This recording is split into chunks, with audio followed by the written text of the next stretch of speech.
The astronaut knelt where the Martian had stood. In their gloved hand, a handful of golden dust. It slipped between their fingers like time itself, irretrievable and vast. But the dust remembered. In these dry canal beds, Martian civilization had once known oceans. Rivers carved channels millions of years before any human ever came. The Martians didn't fade, they evolved. Water became air. Form became thought. The crystal cities weren't buildings, they were memory made solid, consciousness transformed into architecture. The human understood then, they weren't witnessing extinction, they were witnessing transformation. The Martians had simply chosen to become something the dust could hold forever. The astronaut reached down. Their gloved hand passed through the golden dust without resistance. It wasn't absence, it was presence transformed. The dust was warm. Then something shifted.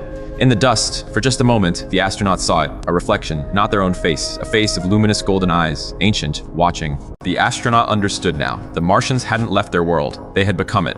Every grain of dust held a memory, a consciousness, a choice made eons ago.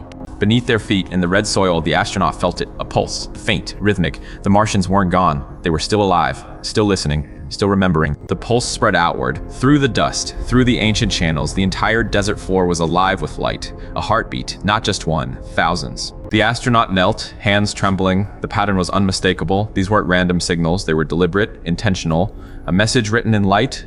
They had chosen dissolution, not death. They had become the soil itself, the planet, distributed across the entire world. And now, after all these years, they were waking up. The astronaut reached down, placed both palms flat on the crimson earth, and felt it, clear as day, a welcome, a recognition. They had been waiting all along.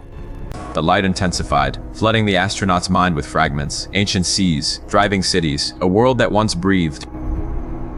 The visions collapse. The astronaut gasps, helmet fogging with breath. The Martian's golden eyes fade slightly, dimming from their luminous peak. A moment of profound silence settles between two entirely different kinds of consciousness. The Martian reaches outward, gesturing toward the horizon. Behind them, crumbling crystal pillars stand fractured against the salmon-pink sky. Shattered spires catch the low sun. The astronaut understands without words this world is fading. It has been fading for epochs. The Martian's form shimmers faintly, not yet dissolving, but the inevitability is visible in the distortion. A gentle, resigned expression settles across their features. The two stand together on rust-red soil, witnessing something both must learn to accept. The Martian reaches outward, not in fear, in farewell. Their hand extends toward the astronaut, and the movement scatters golden particles into the thin air. For a breath, just one. They almost touch.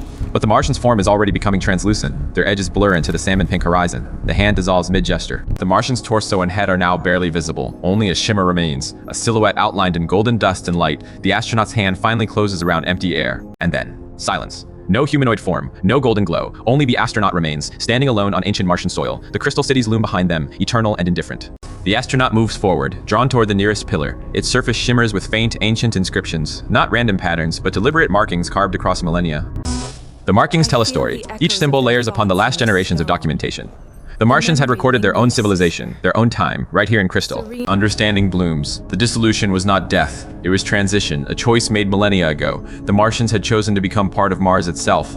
The astronaut turns back toward the spacecraft, but now the silence carries weight. Every shadow, every glimmer of light through crystal, it all speaks. Mars is not empty. It is, and always was, alive. The astronaut stops, turns, sees the crystal pillars catch light, not by chance, but in rhythm, synchronized, as if breathing. Mars is not a monument, it is a living body, and we are cells passing through. Then it appears, not human, not quite solid. A Martian form materializes from the dust and light cinnamon skin luminous, golden eyes meeting the astronaut's gaze across the alien sand. Recognition, two species, one moment, no words. But then the astronaut understands, the Martian does not hold, the body wavers, edges soften. This is not eternal life, this is something else, a cycle of presence and fading, consciousness that chooses transience. Time moves differently here. The astronaut reaches forward but does not touch. Instead, they witness. Mars breathes, its people fade and reform. This is not death. This is the rhythm of a world that learned to love impermanence. And now the astronaut is part of that cycle too.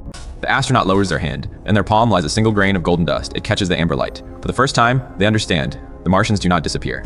They transform. Behind a crystalline arch, another figure emerges. Not the same Martian, another one. They too possess those golden eyes. They approach without fear. On Mars, nothing dies. Everything returns. The Martian gestures to the dust cloud still hanging in the air. They gesture to the crystal city. They gesture to the sky. One life ends, another begins. This is not myth. This is biology. This is home. The astronaut removes their hand from the side of their helmet. On Mars, you learn. You listen. You feel the rhythm of a world that does not measure time the way you do. And suddenly, impermanence does not feel like loss. The Martian's golden eyes brighten. The telepathic aura intensifies, pulling the astronaut deeper into shared memory. For a moment, they are not separate.